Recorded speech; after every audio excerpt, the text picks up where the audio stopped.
آزادانہ تحقیقات سے فرار کیوں؟ آخر کیا پردہ داری ہے؟ 9 مئی کو پیش آنے والے جلاؤ گھیراؤ، آتش زدگی اور توڑ پھوڑ جیسے افسوسناک واقعات بلا شبہ بے حد قابل مذمت ہیں۔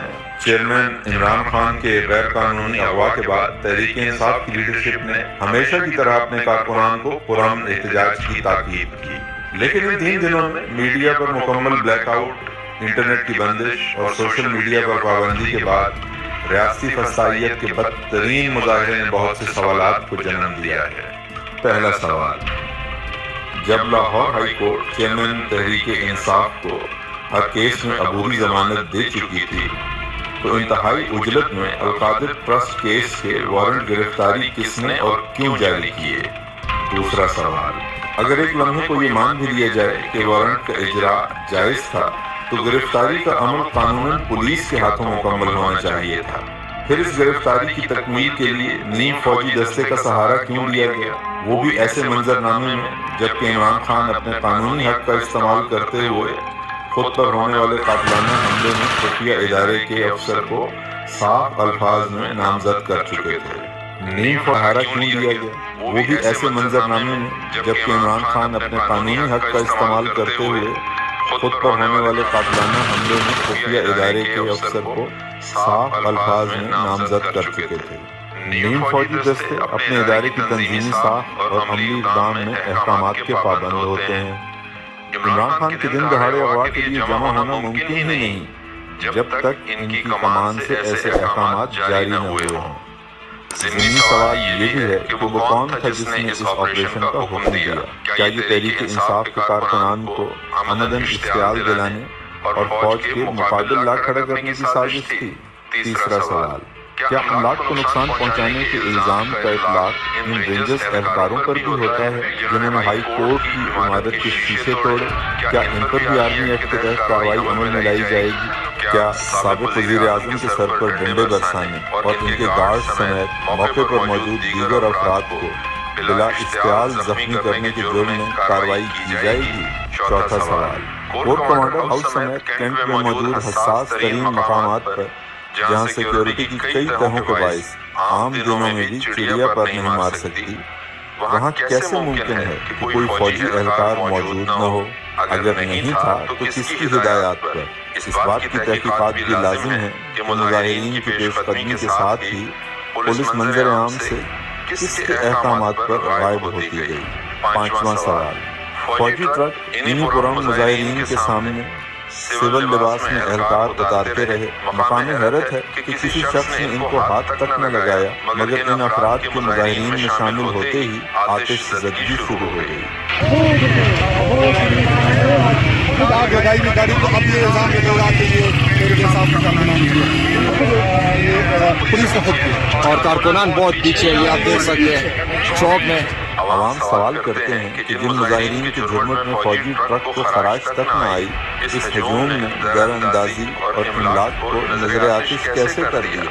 یہ کون لوگ تھے جنہیں باقاعدہ فوجی ٹرکوں سے اتار کر مظاہرین میں شامل کیا گیا؟ اس بات کی تحقیقات بےحد اہم ہے کہ ان افراد کو لانچ کرنے کے پیچھے مقاصد کیا تھے۔ چھٹا سوال، قانون نافذ کرنے والے اداروں کا کام امن و امان کی صورتحال یقینی بنانا ہے، لیکن لاتعداد ویڈیوز میں یہ دیکھا جا سکتا ہے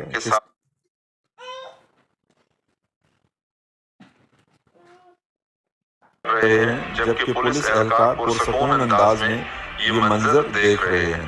سوال یہ ہے کہ کیا ان کو یہ ہدایات جاری کی گئی تھی کہ تحریک انصاف کو شرپسند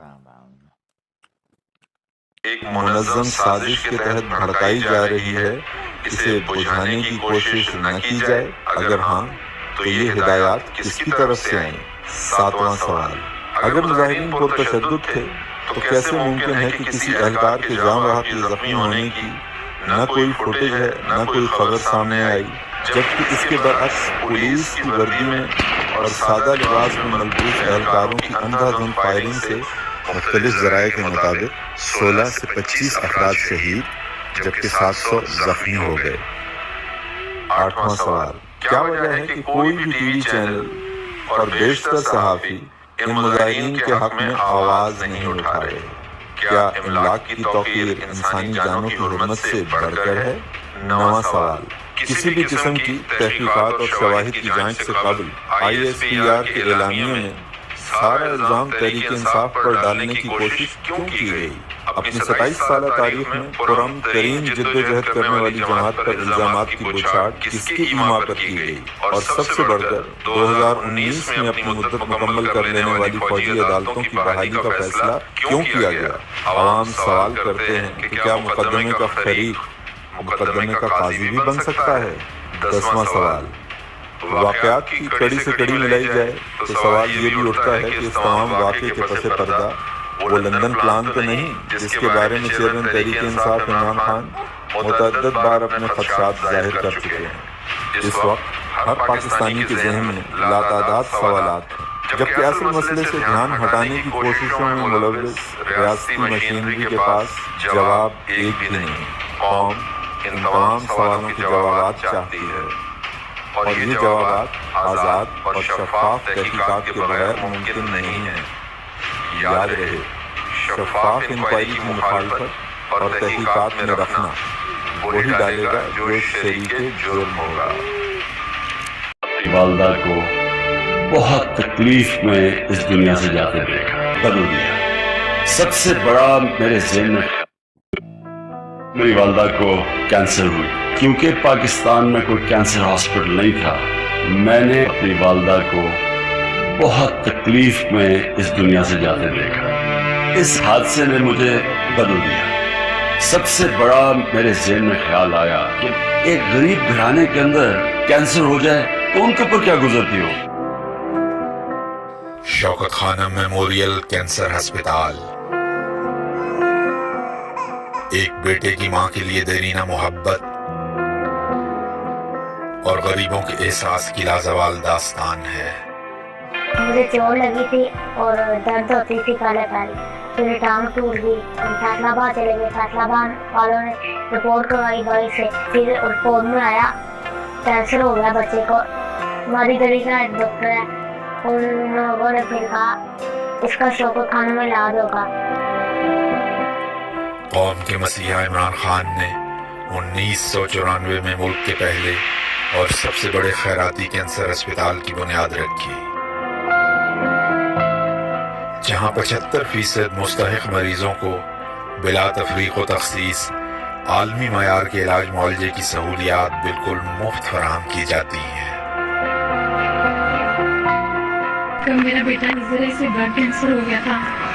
اس مشکل وقت میں سب اپنے ساتھ چھوڑ گئے، اور ایک ساتھ تھا وہ عمران خان کا کی وجہ سے آج میرا بیٹا بالکل ٹھیک ہے اور صحت یاب ہے۔ میں عمران کو دل سے دعا دیتی ہوں۔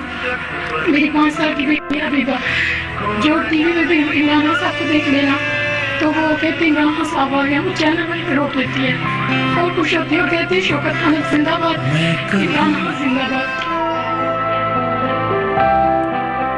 اب تک لاکھوں مریض بہترین علاج کے باعث کینسر جیسے موذی مرض کو شکست دے کر زندگی کی جانب لوٹ چکے ہیں۔ بیٹی کو پچھلے دنوں برین ٹیومر ہو گیا تھا، تو میری بچی یہ ہے اس کو نظر آنا بھی بند ہو گیا تھا، لیکن ہم آپ کے بہت شکر گزار ہیں۔ یہ پہچان نہیں پاتی تھی یہ میری ماں ہے یا کوئی اور ہے، ہم نظر ہی ان کے بند ہو جاتی تھی، لیکن اللہ کا لاکھ لاکھ شکر ہے کہ ہمیں شوکت خانم کا ہی ایک راستہ ملا، اور اس میں میری بچی آج ماشاءاللہ دیکھ سکتی ہے آپ کو۔ لاہور اور پشاور کے بعد اب کراچی میں بھی state of the art cancer اسپتال کے قیام کا عمل جاری ہے۔ میرے پاس ایسے الفاظ نہیں ہے کہ میں جن سے آپ کو شکریہ ادا کروں۔ میں سوچ بھی نہیں سکتی تھی میرا بیٹا دوبارہ ٹھیک ہو جائے۔